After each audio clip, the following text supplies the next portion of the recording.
Tidak ada yang suka untuk turun kehujanan, menginap di luar rumah, dan harus mendirikan tenda 2 minggu di tempat orang-orang yang sedang tertimpa bencana, melihat korban-korban atau jasad-jasad daripada orang yang terkena bencana. Ini sesuatu yang tidak enak. Atau kita kumpul dengan teman-teman di waktu-waktu yang mungkin kita seharusnya dengan keluarga, yang tidak enak.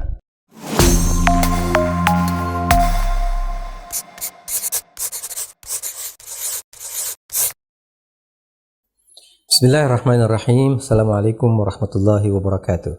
Sahabat dan mustadafin, alhamdulillah kali ini kita akan kembali mengajak antum untuk berbincang dengan tamu kita yang hari ini banyak memberi inspirasi bagi anak-anak muda.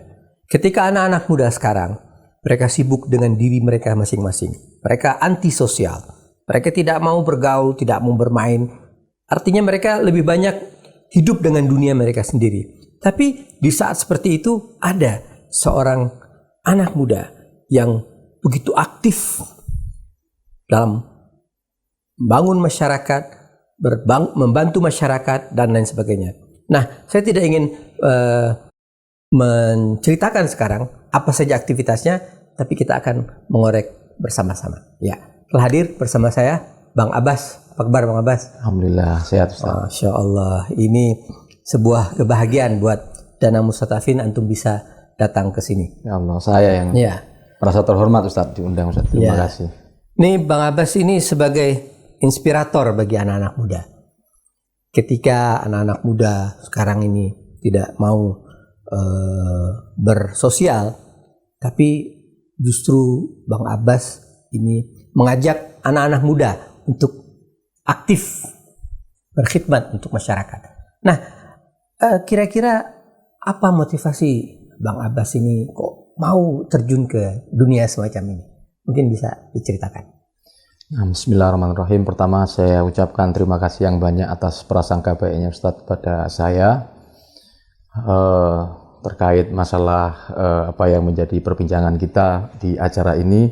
Saya lebih menyampaikannya dalam bentuk secara pribadi pemandangan saya dan juga pengalaman dari aktivitas saya tanpa harus berbicara tentang oknum atau pihak-pihak lain yang mungkin mohon maaf apabila ada yang merasa tersindir atau bagaimana, tapi kita tidak sedang membicarakan hal-hal yang lain. Yang pertama yaitu terkait masalah lebih ke pembelajaran untuk pribadi yang terus harus dituntut berkembang. Bahwa kita tahu di zaman-zaman seperti sekarang ini Ustadz, tantangannya sangat berat ya. Terlebih dengan kemajuan teknologi, adanya gadget dan lain sebagainya, ini semakin memberatkan setiap manusia, setiap orang untuk dia kabur daripada tujuan dan cita-cita untuk menjadi orang yang mulia.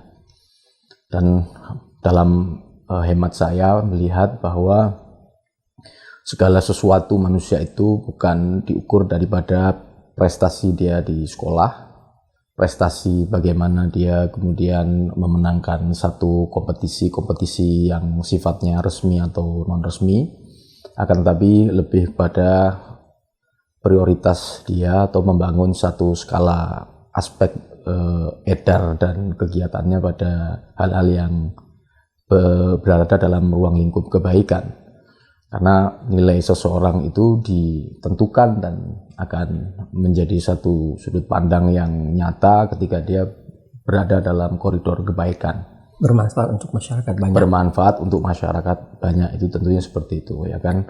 Wa qimatu kulli imri'in ma qad kana yuhsinu ya kan. Artinya nilai seseorang itu terlihat dari kadar perbuatan baiknya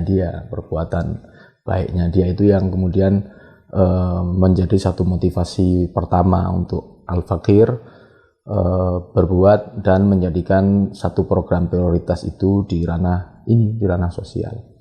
Yang kedua, bahwa saya selalu bersyukur dengan keberadaan lingkungan yang membentuk dan selalu menjadikan support yang sangat kuat kepada Al-Fakir. Itu bukan cuma saya, tapi juga pada lingkungan yang lebih luas di ruang lingkup kehidupan saya pribadi, dengan keberadaan seorang guru ya, yang selalu memberikan arahan dan juga memberikan nasihat-nasihat yang semakin menguatkan satu tekad untuk meyakini dan terus yakin bahwa segala sesuatunya itu kita harus kepada Allah Subhanahu wa Ta'ala dan membesarkan segala sesuatunya, yaitu dari rasa ikhlas kita. Selain guru, kemudian keberadaan orang tua, ya, keberadaan keluarga yang juga semakin hari semakin mendorong kita dan semakin membuat hati kita semakin bersemangat dan juga tidak terlalu risau terkait apa yang kita dapat dan kita miliki, ya. Mempercayakan segala sesuatunya juga hanya kepada Allah Subhanahu wa Ta'ala. Dan juga yaitu ruang lingkup dari lingkungan persahabatan yang juga mendukung sekali. Artinya mungkin orang akan melihat beberapa sisi dari persahabatan yang kerap kali dipandang negatif, ya Ustaz, apalagi di zaman-zaman ini kekhawatiran orang tua terkait masalah lingkungan itu kan sangat besar lah. Tapi alhamdulillah saya bersyukur dengan persahabatan yang terjadi dan terjalin di kehidupan Al-Fakir cukup merata, ya, cukup banyak yang memiliki semangat seperti Al-Fakir. Sebetulnya bahkan mereka lebih banyak, lebih unggul dari aspek skill dan juga waktu mereka. Ya, hanya saja mereka lebih silent, lebih senyap kegiatan-kegiatan mereka dalam berkhidmat. Ya, tentunya mungkin saya perlu jelaskan sedikit, informasikan sedikit. Bang Abbas ini, beliau sebagai seorang yang concern di dalam rescue, kemudian juga concern tentang kepemudaan, dan yang paling penting adalah tentang isu Palestina. Ya, yang artinya ketika orang-orang sekarang banyak abai terhadap saudara-saudara mereka di Palestina. Nah, Bang Abbas ini hadir mengajak anak-anak muda untuk membantu saudara-saudara di Palestina. Ya, Bang Abbas tentunya ketika melakukan aktivitas-aktivitas sosial untuk masyarakat banyak, di rescue dan lain sebagainya, tentunya ada hal-hal yang membuat kita bahagia, senang, kemudian membuat kita semangat ketika ada respon dari orang-orang yang kita ajak berbicara, orang-orang untuk terjun.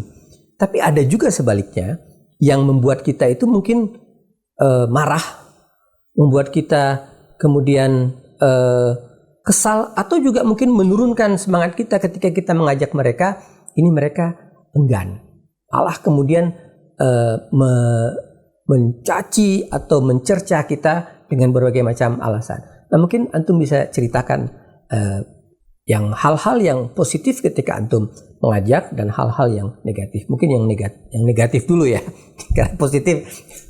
Iya, mungkin karena pertama satu kesadaran yang belum terbangun terkait masalah berithar, ya, mengorbankan waktu kita untuk sesuatu yang mungkin hitungannya bukan profit, bukan keuntungan secara material. Apalagi bahwa anak-anak muda kita itu melalui lingkungannya dan mungkin pengaruh juga dari kedua orang tuanya mengarahkan agar menjadi pribadi yang lebih eksklusif dari pergaulannya. Nah, tentu ini akan membentuk satu pandangan yang dalam pengalaman saya mereka lebih tertutup dan lebih mau melakukan kegiatan yang lebih ada keuntungan secara material atau secara pribadi. Nah, ini menjadi salah satu hal yang harus perlahan kita rangkul dan juga perlahan juga kita berupaya untuk memberikan pandangan lain dari apa yang mungkin selama ini mungkin menjadi satu orientasi kehidupannya. Nah, tentu saja respon macam-macam Ustadz, ya. Artinya mulai dari tidak mau bergabung, kan juga kita kan yang paling penting itu kan kita membuat wadah dan kemudian memiliki program Ustadz. Karena ini yang akan mengguidance semangat anak-anak untuk melakukan kegiatan, ya kan. Karena programnya ada, jadi akan berusaha untuk memanage waktu sebaik mungkin untuk turun dalam berkegiatan, karena sebagai anggota juga ketika tidak ikut kan kita punya rasa malu untuk tidak aktif, ya, dan lain sebagainya. Apalagi juga ketika sesuatu yang sifatnya insidental ya seperti musibah ya kan. Ini kan tentu di luar apa namanya dari kehendak dan kontrol kita kan. Ini justru kesempatan untuk membuktikan loyalitas kita dan komitmen kita untuk turun di dunia yang penuh dengan ithar dan pengorbanan ini, ketika saat-saat yang sifatnya di luar kontrol kita bisa ikut apa enggak, kita bisa membagi waktu apa tidak. Nah, tapi kasus lain terkait pribadi-pribadi yang mungkin dalam frekuensi kesadarannya itu belum sama Ustaz ya. Karena masih di luar, kemudian mungkin selama ini faktor lingkungan yang tadi di awal saya sampaikan itu juga tidak seperti kita yang mungkin punya guru dan selalu digandeng, kemudian diarahkan, dan orang tua yang support, ya keluarga yang support dan persahabatan yang support. Tentu ini mereka akan menolak, ya akan protek dulu di awal.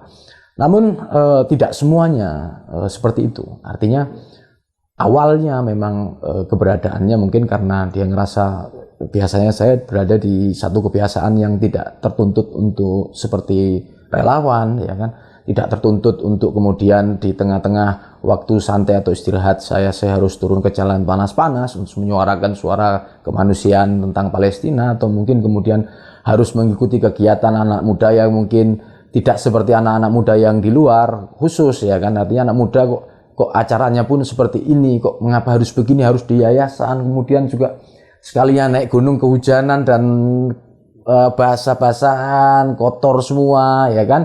Ini kan salah satu tantangan tersendiri, tapi kita harus bisa memberikan satu paradigma yang positif kepada orang tua yang mungkin tadinya melihat karena sudah terbawa cukup lama komunitas ini vakum dari aktivitas kepemudaan yang positif, maka tentu ini juga akan membawa dampak kepada pandangan mereka, sudut pandang mereka. Anak-anaknya pun akan diarahkan dengan tujuan supaya tidak seperti anak-anak yang liar dalam tanda kutip ya di luar, kemudian tidak mengenal waktu dan tidak tahu lingkungan pergaulan apa, sehingga orang tua akan protektif dan mengatur segala alur kepada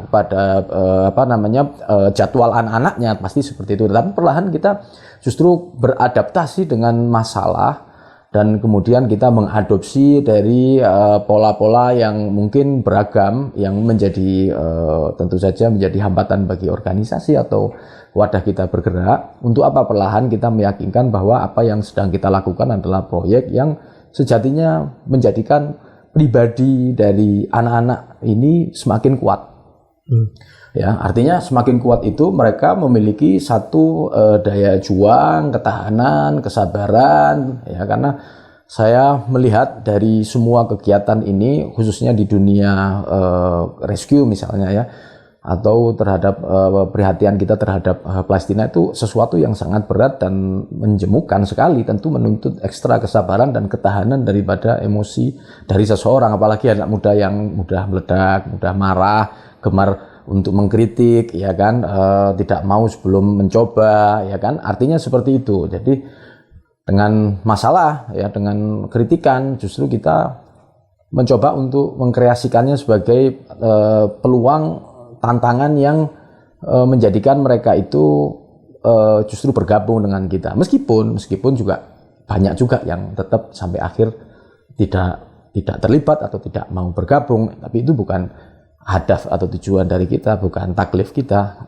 sampai harus memaksa orang ikut kan gitu. Tapi setidaknya kalau 10% dari orang yang berada di sekitar kita, 10% yang nyangkut aja sudah cukup baik sekali, karena untuk melakukan kerja-kerja seperti ini tidak diperlukan banyak orang, ya, tapi diperlukan ikhlas yang besar, semangatnya yang besar, kemudian totalitasnya juga besar, komitmennya juga besar, kualitas dari sumber daya manusia juga besar. Sebetulnya itu jumlah tidak begitu pengaruh. Ya, memang di saat anak-anak sekarang ini disibukkan dengan belajar, disibukkan dengan aktivitas-aktivitas yang menghabiskan waktu, dan juga tadi seperti yang Antum sampaikan, orang tua juga terlalu protektif terhadap anaknya. Mereka ingin anaknya ini, mereka ketakutan ketika anaknya ini tidak ikut kegiatan yang sifatnya mungkin sekolah, kemudian menambah wawasan mereka. Nanti anaknya gimana nih? Ke depan anak saya tidak punya masa depan.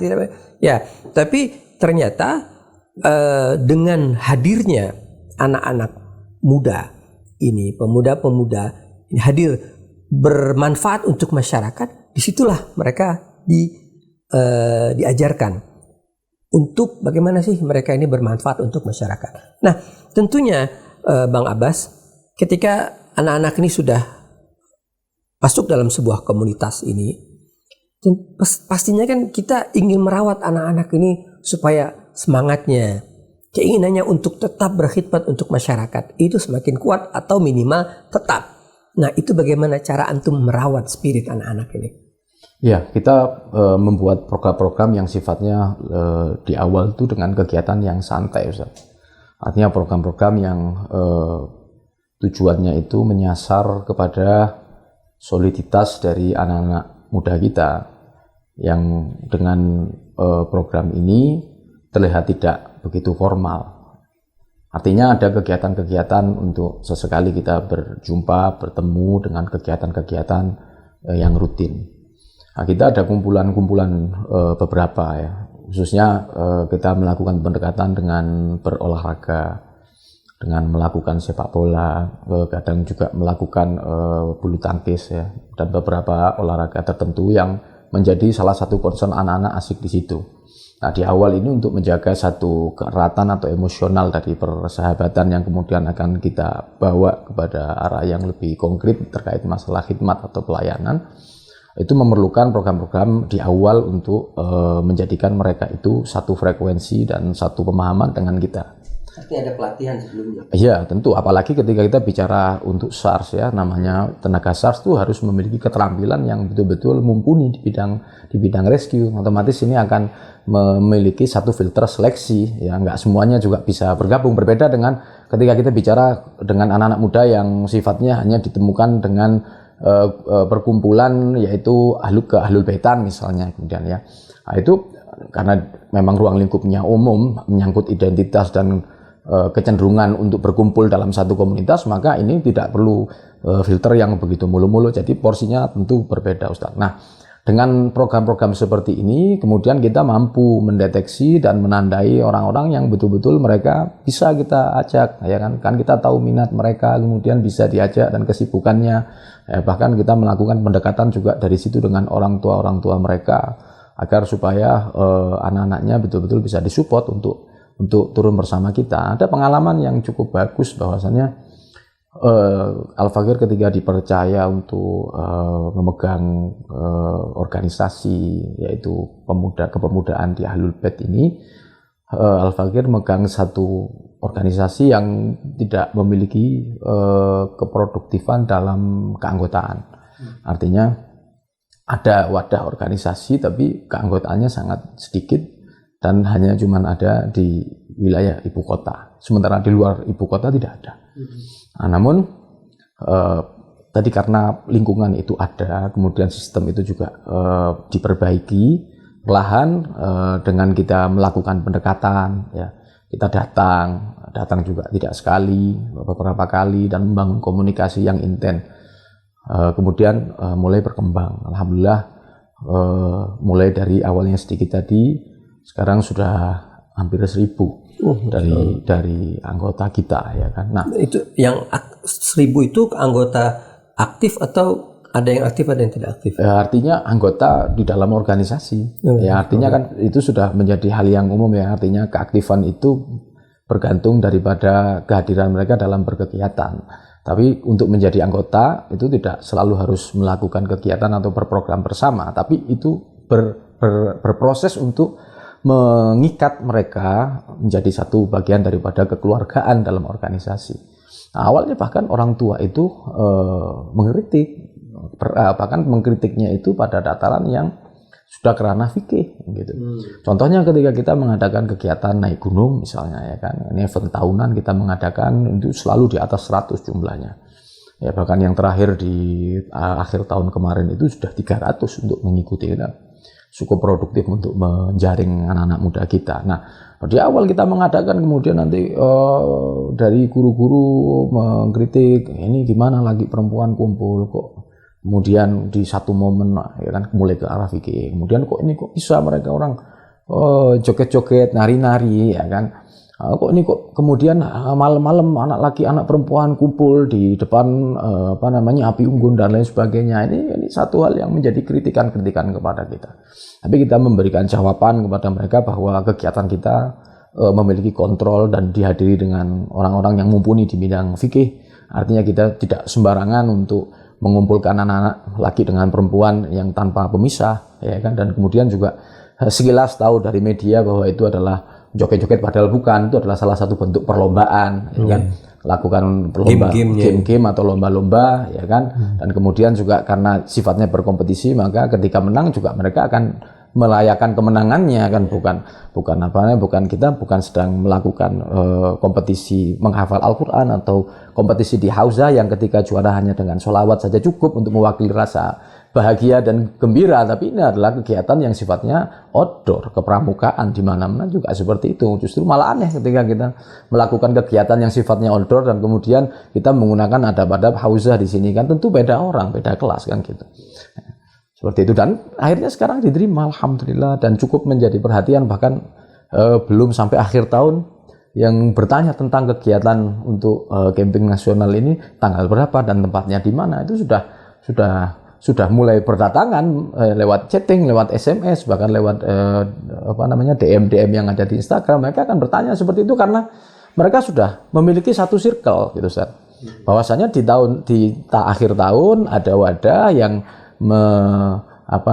menyediakan kegiatan untuk komunitas kita bertemu, bereuni, ya kan? Dan cukup menjadi salah satu hal yang menarik buat anak-anak muda kita, dan insya Allah kedepannya juga pasti akan semakin besar dan berkembang bila ini memang betul-betul kita serius dan konsisten. Yang Bang Abbas lakukan ini memang adalah juga semangat di Dana Mustadafin. Di Dana Mustadafin ini juga kita sebagai sebuah lembaga sosial, kita juga ada membantu ketika ada gempa bumi, kemudian ada bencana-bencana alam, kemudian juga ada mendidik anak-anak muda-mudi, dan saya sendiri juga terlibat ya terkait masalah kegiatan-kegiatan yang kita buat itu rata-rata supportnya dari Dana Mustadafin. Contohnya ketika kita berbicara untuk membangun anak muda, kita memiliki program-program yang tentunya juga kita membutuhkan dana. Nah, Dana Mustadafin ini selalu menjadi partner kita. Alhamdulillah, dan saya terima kasih sekali dengan keberadaan Dana Mustadafin, ya. Bahkan terkait masalah Palestina, aksi-aksi Palestina, ketika kita melakukan demonstrasi di Jakarta, Dana Mustadafin yang mengcover terkait masalah mobil pelayanan kesehatannya, ya, dan bukan cuma hanya mobil, bahkan perawat-perawatnya, kemudian juga dari peraga kesehatannya, semua mereka lengkap Dana Mustadafin yang menghandle selama ini. Bahkan lebih dari itu, yang antum sampaikan juga terkait masalah kebencanaan juga beberapa kali membantu untuk operasional daripada relawan, ya kan tentu kan kita nggak bisa menggunakan dana itu semuanya dengan secara campur saja. Artinya ketika kita mendapatkan amanah untuk memegang dana yang untuk disalurkan kepada korban, kita tidak bisa menggunakan sebagai operasional lah. Biasanya Dana Mustadafin mensupport kita untuk melakukan program-program kita dengan baik. Ya, mudah-mudahan ini bisa terus berlanjut dan orang-orang seperti antum bertambah sehingga Dana Mustadafin itu bisa lebih mensupport dan pasti akan besar, dan Mustadafin akan semakin besar insyaallah. Insyaallah. Ya, nah mungkin kita ingin ada pesan yang bisa Bang Abba sampaikan kepada pemuda-pemuda kita. Ini apa yang sebaiknya mereka lakukan dan bagaimana cara mereka ini bisa ikut dalam komunitas yang sedang Bang Abbas buat ini di beberapa organisasi. Ya, paling penting adalah bagaimana kita membentuk pribadi kita sebagai seorang yang beriman, orang yang mukmin. Kenapa? Karena ada satu hadis yang selalu saya jadikan motivasi saya untuk membuat kehidupan ini menjadi kecil, ya. Artinya semua berada dalam kontrol kita.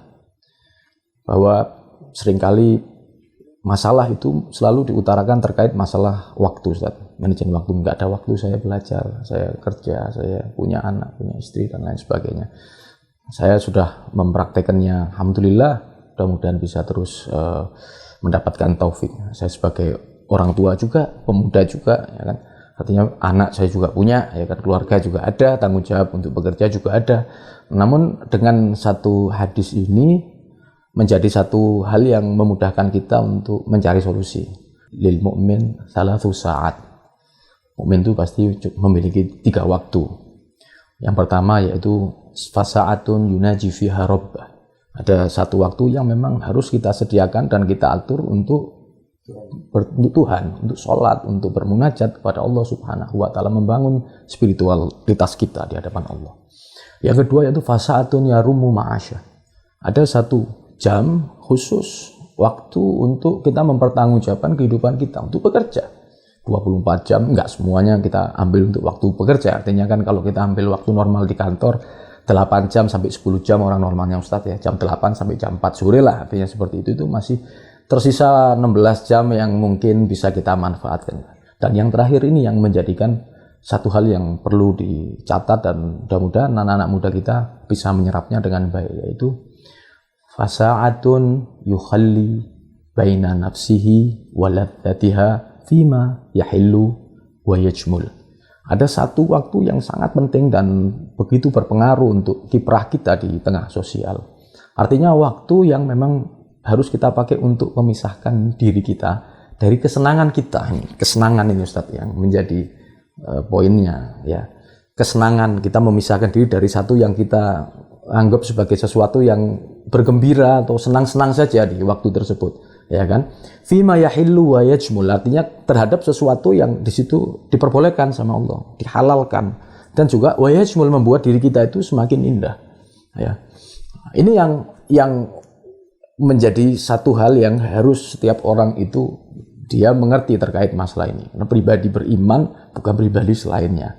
Ketika kita mengaku beriman, maka 3 pembagian daripada waktu di kehidupan setiap hari itu selesai. Artinya yang terakhir tadi itu bahwa ketika dia memahami terkait masalah konsekuensi meninggalkan sesuatu dari hal yang menyenangkan, ini berat. Ini sesuatu ini yang harus dia pahami. Artinya ketika dia sukses di sini, mampu untuk mengerti terkait masalah pesan yang disampaikan oleh Imam Ali bin Abi Thalib, saya rasa semuanya akan selesai. Terkait prioritas. Kalau orang prioritasnya adalah bekerja, dia nggak akan bisa turun di dunia ini. Kalau prioritasnya adalah semua hanya berkaitan dengan keluarga dia juga nggak akan bisa melakukan pembagian waktu. Kecuali hanya hal waktu-waktu yang mungkin sisa dia yang tidak menjadi waktu yang penting buat dirinya, daripada saya nganggur, saya ikut. Nah, ini adalah waktu yang sangat tidak berkualitas justru ya. Ikut kegiatannya dikarenakan ada waktu nganggur, bukan daripada kesadaran dia. Nah, ini yang perlu ditanamkan kepada anak-anak muda kita, menjadi satu spirit mendorong bahwasannya tinggalkan sesuatu yang bersenang-senang, tinggalkan atau sisakan waktu secara serius untuk terkait hal-hal yang Anda tidak sukai. Tidak ada yang suka untuk turun kehujanan, menginap di luar rumah, dan harus mendirikan tenda 2 minggu di tempat orang-orang yang sedang tertimpa bencana, melihat korban-korban atau jasad-jasad daripada orang yang terkena bencana. Ini sesuatu yang tidak enak. Atau kita kumpul dengan teman-teman di waktu-waktu yang mungkin kita seharusnya dengan keluarga, yang tidak enak, ya kan? Tapi ternyata Imam Ali mengatakan ini adalah salah satu hal yang memiliki lekatan yang sangat kuat dengan seorang atau pribadi yang mukmin. Kalau Anda mau jadi orang mukmin, ya Anda harus mengambil di posisi yang nggak enak tadi. Maka itu pasti sedikit, Ustaz, tidak bisa banyak, ya kan? Dan jumlahnya akan semakin tersaring. Tentu saja orang akan lebih prioritas dengan acara yang senang-senang. Kalau kita bikin acara yang senang-senang, itu banyak. Kita bikin sesuatu yang sifatnya sia-sia, itu banyak. Kita bikin sesuatu yang sifatnya entertain, itu banyak. Tapi terkait masalah konteks untuk berkhidmat dan untuk aktif sebagai pegiat aktivis atau pegiat sosial, maka dari waktu 3 ini yang terakhir ini harus betul-betul menjadi concern dia, sesuatu yang menjadi betul-betul kualitas waktu yang menurut dia bukan hal-hal yang menyenangkan. Mudah-mudahan ini bisa memberi inspirasi bagi pemuda-pemudi di komunitas dan di negeri kita yang kita cintai, dan tentunya negeri ini membutuhkan orang-orang seperti antum. Ya Allah. Ya, jadi karena kalau kita punya 100 orang seperti antum, maka negeri ini akan aman. Banyak, insya Allah banyak. Lebih bahkan lebih. Insya Allah. Insya Allah, ya. Sekali lagi terima kasih Bang Abbas atas waktunya dan inspirasinya untuk bincang dengan Dana Ustadz Affin. Ya, sahabat Dana Ustadz Affin, kita sudah mendengar bagaimana bahwa kita hidup bukan untuk diri kita sendiri. Kita hidup juga membutuhkan orang lain. Ketika kita memiliki anak, kita rawat anak kita hanya di rumah saja. Kita didik anak kita hanya di rumah dan di sekolah saja. Tanpa kemudian mereka terjun ke masyarakat. Mereka merasakan susah dan deritanya masyarakat. Mereka membantu orang-orang yang susah dan lain sebagainya. Maka ini, anak-anak ini justru akan menjadi beban bagi orang tuanya kelak. Tapi ketika kita mendidik, membina anak-anak kita untuk mengikut merasakan kesedihan, kesusahan orang lain, maka anak-anak ini justru akan bantu kita di dunia dan di akhirat. Oleh karena itu, kita harus sebagai orang tua harus mensupport anak-anak kita untuk terjun, membantu orang-orang lain. Karena sebaik-baik perbuatan adalah yang berguna untuk masyarakat. Terima kasih. Assalamualaikum warahmatullahi wabarakatuh.